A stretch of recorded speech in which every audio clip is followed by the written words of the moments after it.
Hi, I'm Simone W. Johnson Smith, and welcome to the Immigrant Experience in America. Are you a professional new to the United States and struggling to monetize the expertise you brought across the seas? Are you feeling misunderstood and out of touch because you're struggling to understand the unstated rules of the American culture? Each week, we'll take an in-depth look at the positive contributions immigrants are making to the American culture, marketplace, and life. Our intention is to serve as a bridge from your culture to the American culture, giving you a roadmap of tools and the language to understand the unstated rules of the American culture. Let's get started. Hello, listeners, and thank you for joining us again on another episode of the Immigrant Experience in America. I'm your host, Simone W. Johnson Smith, and we're happy to bring you another broadcast today. This is where we amplify and humanize the experiences of immigrants in the United States. Today, we have for you Viviana Bertinetto from Italy. Welcome, Viviana. Thank you so much, Simone. I'm very excited to be here today. Wonderful. Welcome to our show. If you don't mind telling us a bit about yourself, where you're from, what's the story, and what brings you here to the United States? Yes, absolutely. I am originally from a city in Italy, Torino. For many listeners, it may be more well known as Turin. And I have been living in Orange County, California for the past 12 and a half years. So I moved right after completing my master's degree in Italy. And right now I work at a software company, Language.io, and I'm their chief customer officer. Wonderful. Thank you for sharing that. So we were chatting a bit before we started the full recording about what is Language.io, if you don't mind going into detail about what the company does and how that might be helpful to our listeners. Yes, absolutely. I'd be happy to. So our software enables companies that have customer support agents that perhaps only speak one language, that could be English or any other language, to communicate with customers that don't speak those languages, so in multiple languages. And so essentially our software integrates with support tools within CRMs and allows an agent that may only speak one language to chat or email with a customer that speaks different languages. So it's very cool technology, and it's very integrated and very secure. And I love it because it really allowed me to use my experience and my education in languages and kind of discover the technology side of it all. So it's very exciting. Wonderful, wonderful. It sounds like a groundbreaking software technology that we have in the market now. I didn't know about this. Typically, there's like a third person doing interpretation for most people, but this is amazing that something like this exists. Mm-hmm. And if you don't mind telling us a bit about your professional background, as you say, it goes in line with your, area of study and so forth. What did you study? Did you study in the United States, and did you study in Italy or somewhere else? I studied in Italy, so I completed my education at the University of Turin, and my major was foreign languages and translation. So I was always interested in languages. I always loved learning about different languages and different cultures, and I was really in love with the English language from an early age. So like I said, I completed my education in Italy, and throughout, I would say, since I was probably 13, I did a lot of exchange programs abroad, both in the UK, the US, actually even in Spain. And so after I completed my master's degree, I got a really great opportunity to move to Los Angeles on what's called a J1 visa. So it's a visa for essentially internships, and that's kind of how my life in the United States started. Okay. I've never visited Italy, but the question comes to mind: what is life like there? What do you do for fun, everyday activity, a typical family? What's the culture, food like? And I'm assuming you guys speak Italian, but there might be other languages spoken locally that we're not aware of. Mm-hmm. Yes. First of all, I hope you get to visit soon. It's a beautiful country. Yeah, so I grew up speaking Italian, but Italy is very rich in terms of linguistic backgrounds. There's a lot of dialects that are spoken in different regions of Italy. In my region, the dialect is called Piemontese, and it's actually a mix almost of Italian and French. So it's very interesting to learn about all these different dialects or languages really that are spoken in different areas of Italy. But I think in recent years, Italy has become more of a multicultural country, and there's many languages spoken, not just Italian. And in Turin itself, there's a large community that speaks Arabic, Chinese, and even Spanish. A lot of people from South America have immigrated to Italy. So every time I go back, I think it's just so exciting to see how things are changing and walking the streets and not just hearing Italian. I think it's great. Yeah, it is. Sounds quite interesting. Sounds like maybe a New York or a Washington, D.C. or somewhere in California or maybe Atlanta. Yep, yeah. Quite a multicultural city. Yes, absolutely. And yes, it's a Torino, where I grew up. Turin is a fairly large city. So I grew up just really living in an apartment in the middle of the city and, going to theater, museums. There's lots of culture. And of course, a lot of things in Italy revolve around food. So certainly some of my best memories are dinners and restaurants or just at friends' houses. And those are the things that we love to do for sure. And Turin is also close to wine country. So there's a lot of things to do outside of the city as well, visiting different wineries and just eating lots of good food. If you couldn't tell, I love food. Yeah, me too. So no, Right. Don't feel bad about it. Good food, good tasting food, well spiced food. So it begs the question then, like what's typical for you either in Turin or throughout Italy? We as people who've never visited the country, we have our stereotypes of this whole idea of pasta being like a big thing in Italy and pizzas, but help us to understand what is typical for an Italian to eat every day. And what you guys love.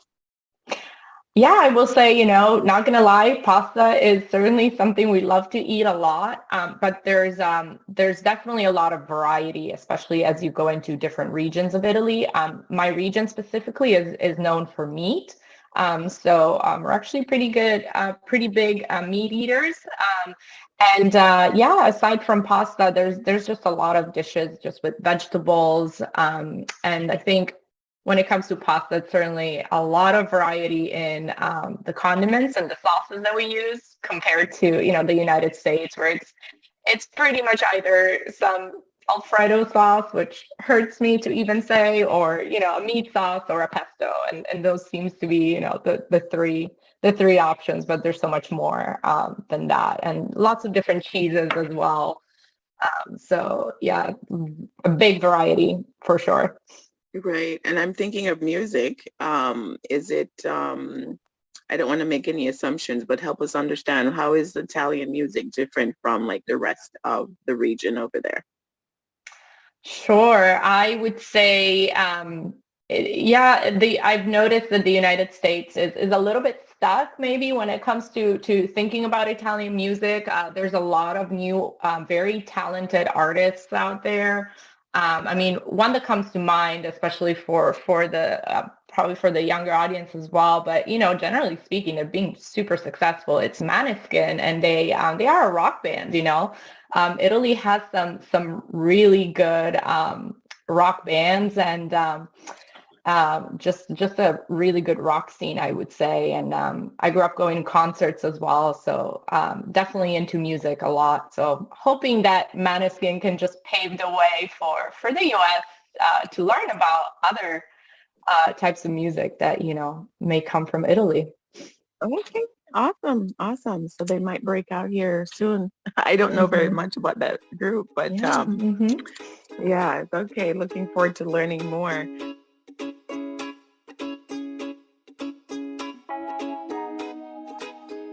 So I wonder, as you came over, how was it for you to adjust to, like, culturally to a different place? English speaking, quite different from, I don't know how much English is spoken in Italy, but you can elaborate on that. But what was it like adjusting in the first few months, first few years?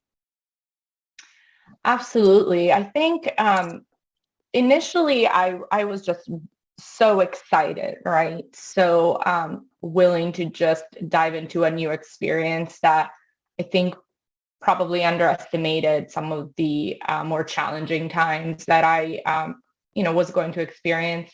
I was very lucky that right from the get-go, when I did move a bit more permanently here for that internship, my English was already quite good. So I think that allowed me to communicate very efficiently, which I know is absolutely not the case for other people that may immigrate to the US. So I think that was definitely something that allowed me to overcome some of the more immediate obstacles. But generally speaking, I feel like I was just very excited and ready to dive into a different culture and kind of leave Italy behind and start a new life. And I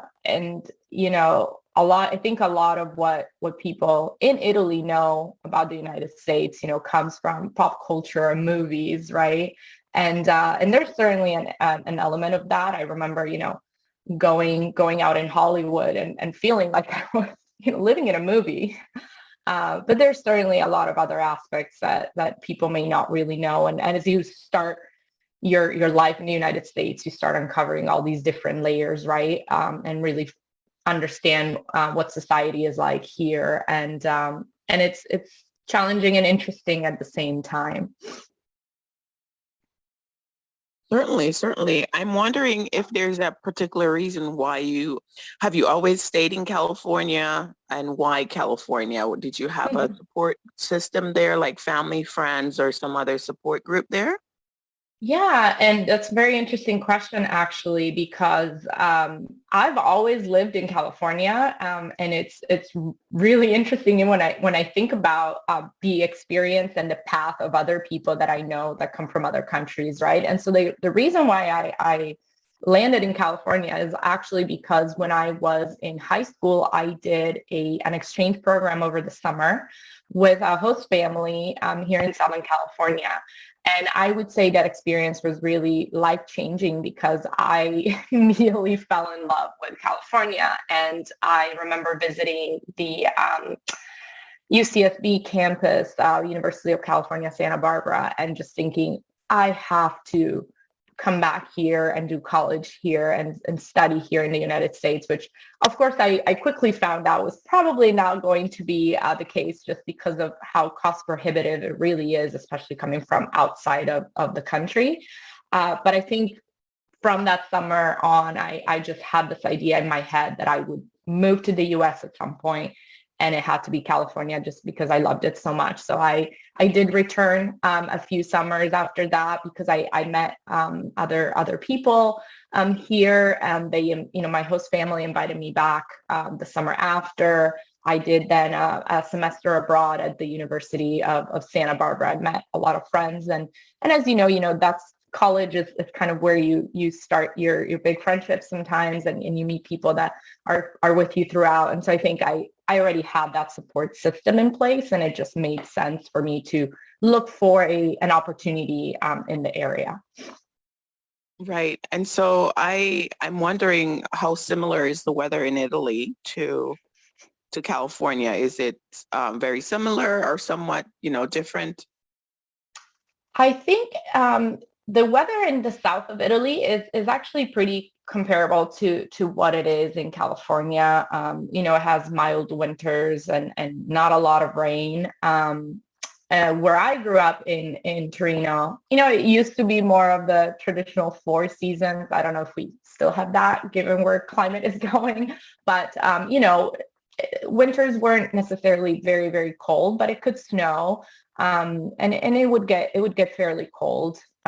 So a little bit different, I would say. I will admit my winter clothes are probably the same that I brought over 12 years ago.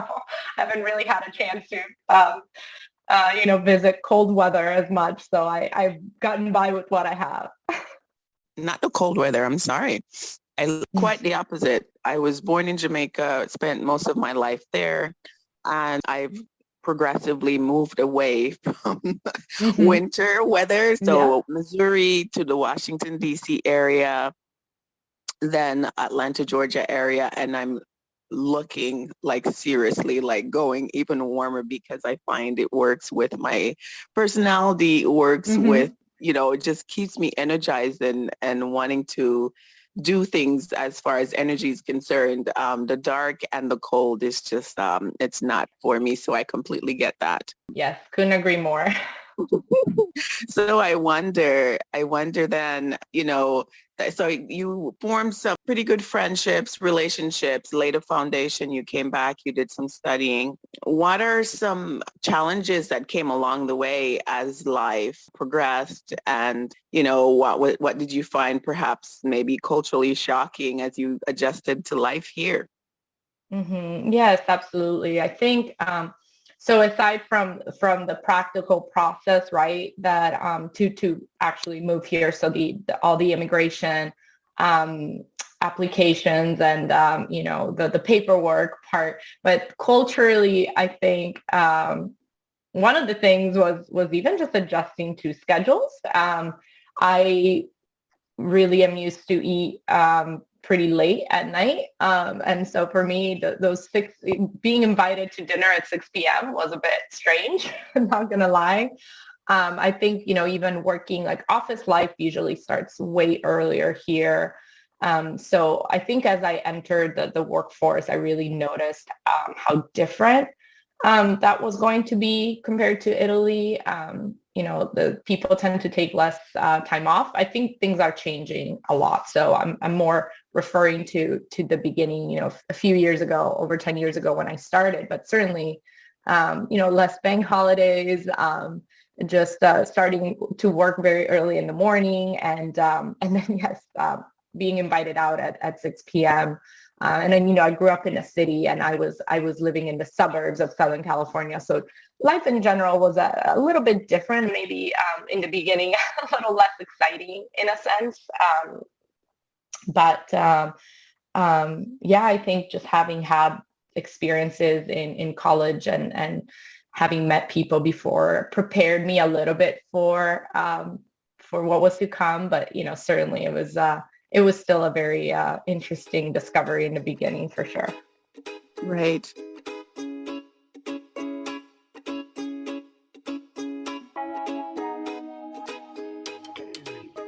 So I'm wondering, after having almost close to 40 or 50 interviews now, some people find the idea of Halloween and the way we celebrate our different holidays, cultural holidays here in the United States, to be different. Like someone from China said that the whole idea of going around trick-or-treating during Halloween, she could not really get it, but then her dad kind of forced her to try it a bit.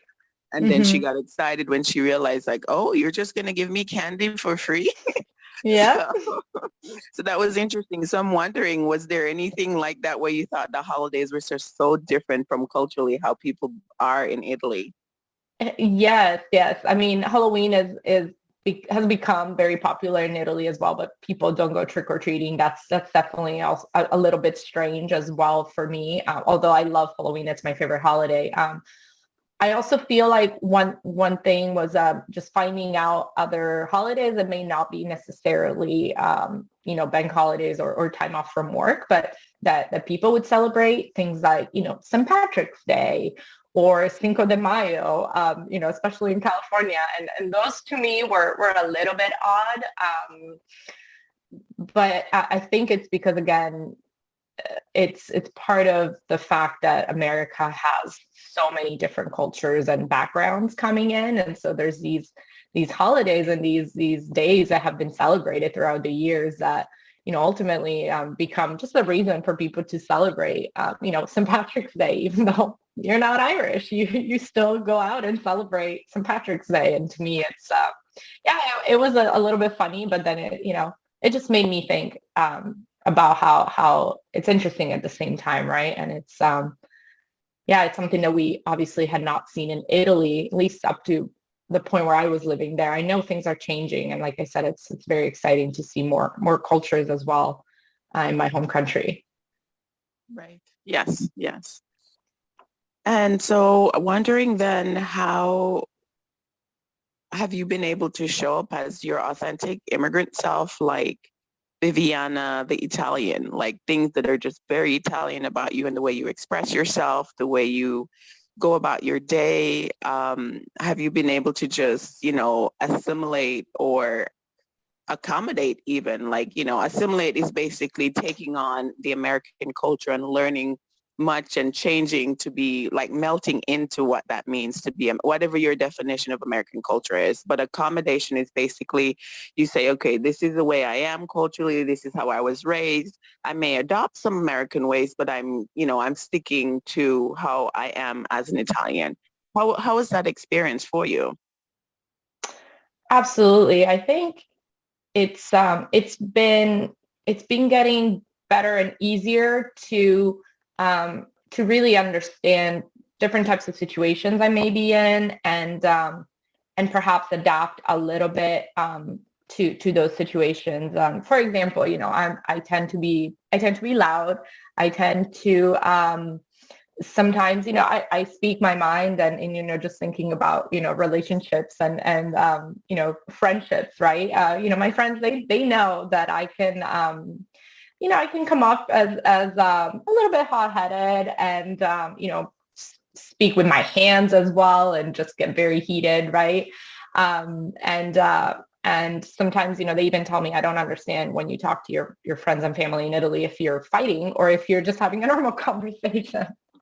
So, I know some of those things, again, may be a little bit difficult to understand from the American culture standpoint. But I think, I think because I work in a, in an environment that is all about different languages, different cultures, right? I've also learned about other cultures too, not just the American culture. I've learned that in America, there are so many different other cultures, and that people, even at work, right, may relate to you in a different way. And so I would say I'm still able, for the most part, to show up as my authentic self, but I think I also value the learning opportunities that are presented to me when it comes to interacting with people that don't have an Italian background or are not from Italy. So.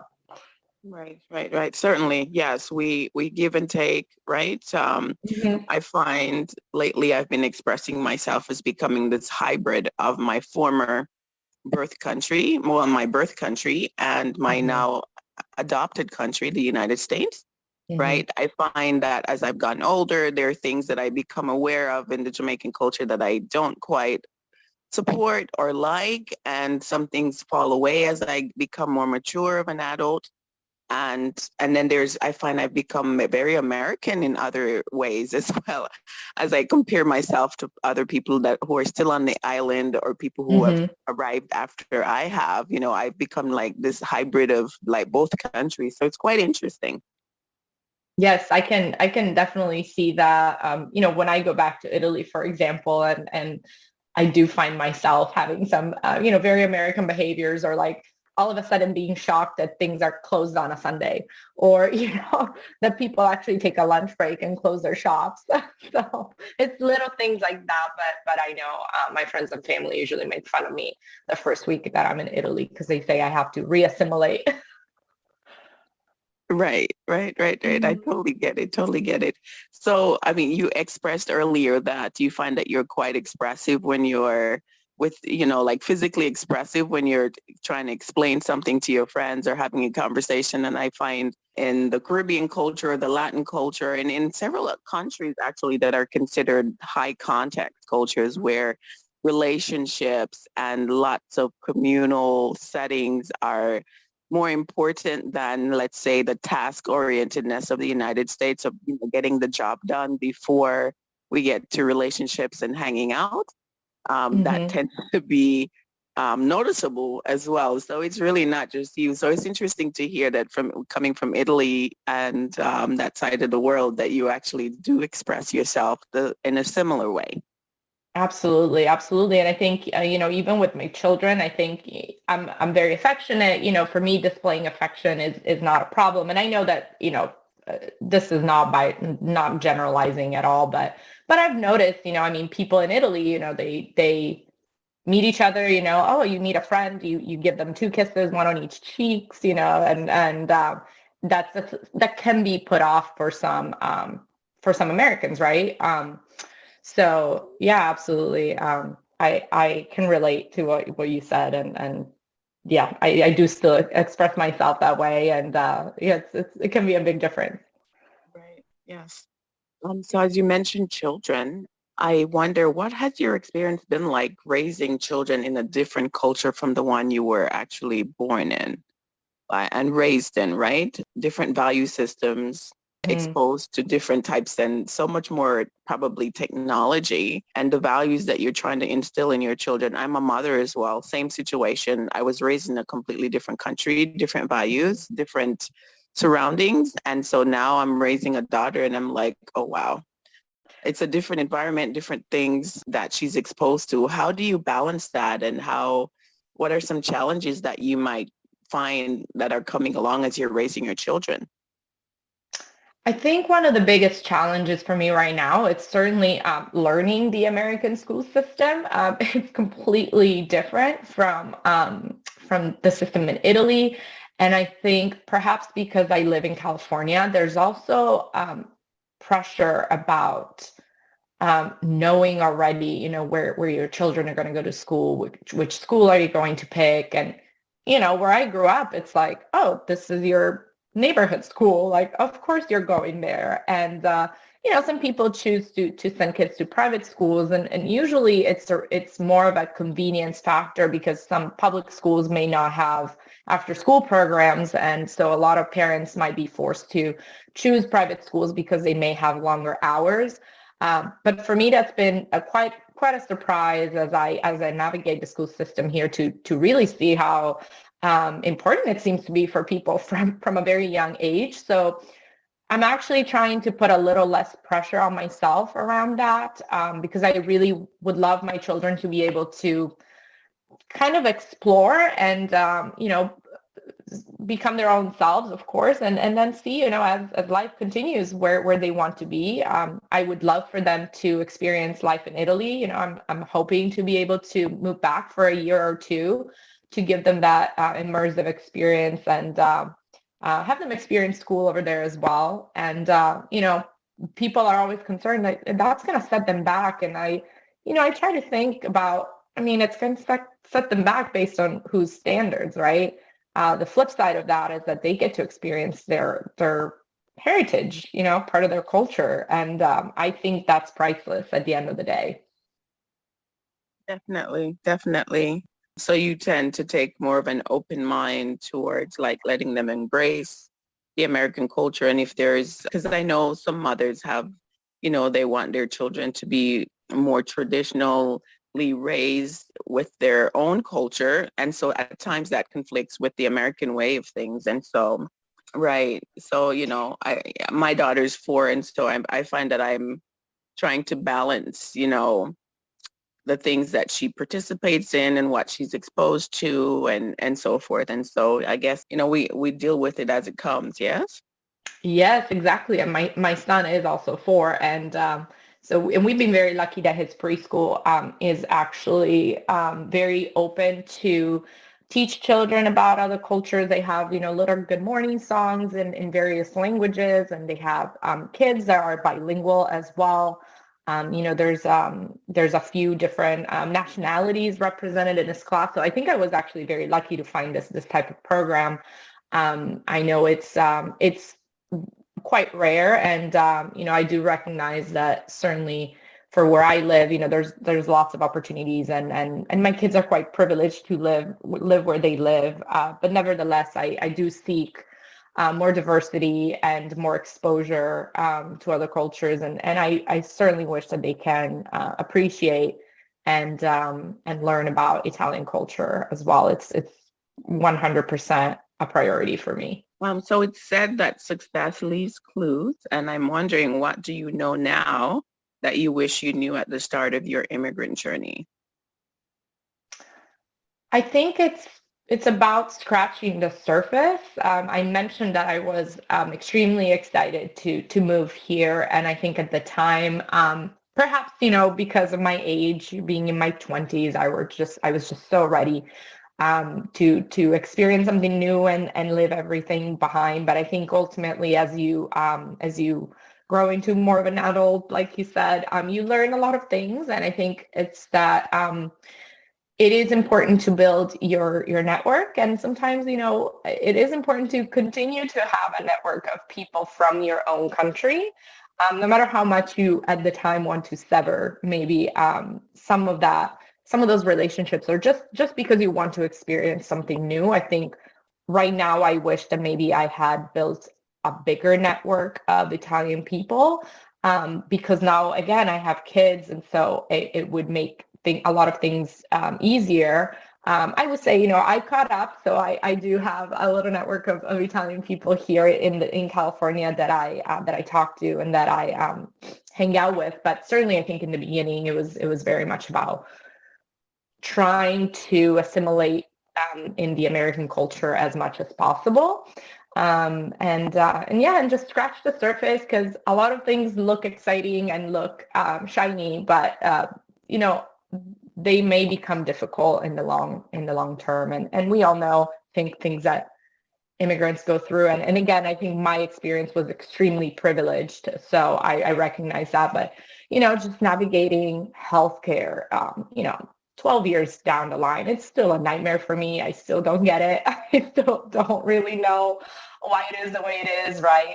Or just even financially, understanding what a credit line is and why it's important to have that. So I think excitement is good, but dig a little deeper, do a little more research. I think those are things that I would probably tell my 24-year-old self when she moved. Yes, definitely good advice. So I'm wondering if there was a time where, because committing what we call faux pas, which is like a social, like breaking a social norm that's acceptable here in the United States. Oftentimes as immigrants, we do them because we don't understand that we're doing something wrong, right? It may be done differently in our birth country. And so I wonder if you've ever had a time where you committed a faux pas, either with your friends or in some setting, and how did you manage it, or what lessons did you learn that you would like to share with our audience?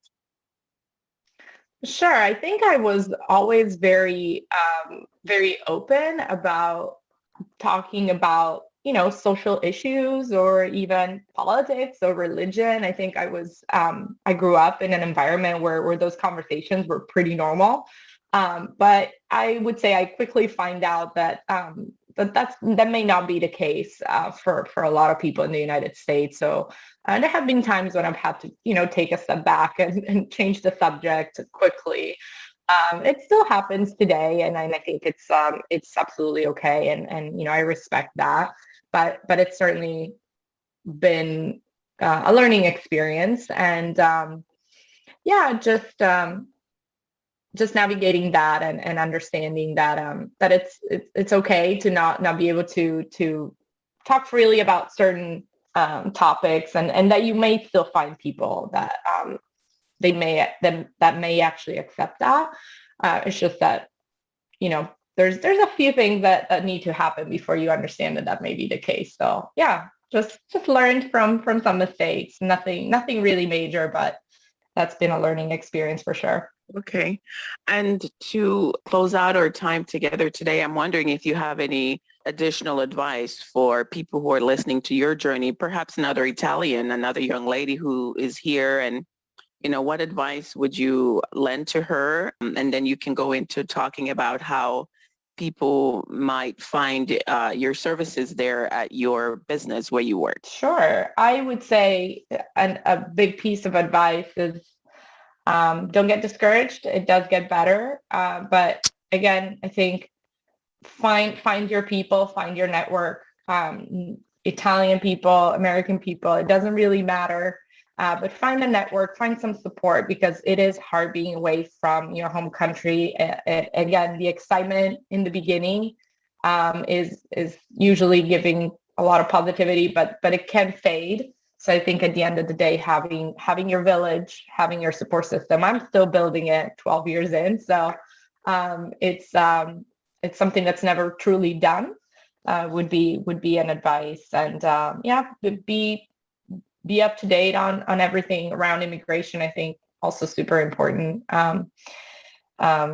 undoubtedly. And and in terms of what I do, again, I was very lucky to find my niche and my really an environment where I can thrive. But Language IO, that's the name of the company that I work for. We are in the technology space, in the machine learning space, AI, and we're doing a lot of cool things with languages. So certainly excited to bring on more companies that may need our services, because again, communicating with customers in different languages is super important, and we know that the customers that can communicate in their native languages are more loyal to brands and to customers and really appreciate that extra level of effort. So certainly excited to see what's ahead.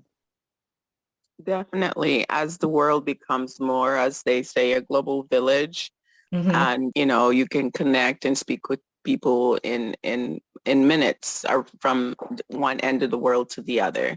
Is there a specific point of contact that you'd like to share? Like, is there a press person, or is there an email or the website for your company that you'd like to share? Yeah, it's www.languageio.com, and there's a link there to contact us. So if anybody that's listening may need our services, would be absolutely happy to help. Wonderful. Well, thank you so much for your time today, Viviana. It's been a pleasure speaking with you. Likewise, Simone, thank you so much for this opportunity. It's my pleasure.